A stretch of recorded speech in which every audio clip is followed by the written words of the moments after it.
केहू चील बनता केहू बाज बनता केहू चील बनता केहू बाज बनता।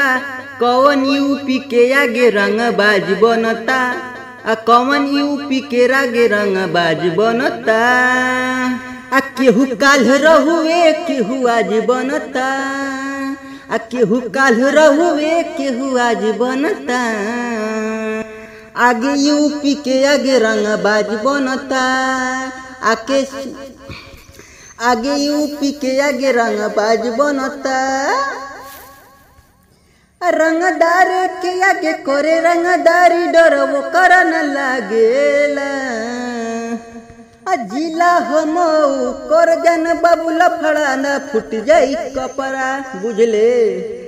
चलता जवन तोर ससिया रे बाबू बोलबे त ज्यादा यदि रोक दे रे।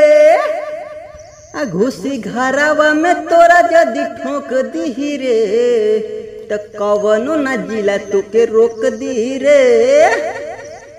कवन बाजे खातिर न बना के साजी बनता आगे यूपी के आगे रंग बाज बनता। कवन यूपी के आगे रंगदार बनता। हमार जिला हवे रंगीला सब जाने ला हवे रंगीला हो। ये करे नाम मौजिला हो। टिंकू राजा भाती न सुना तू कोरा गाड़े लकीला हो।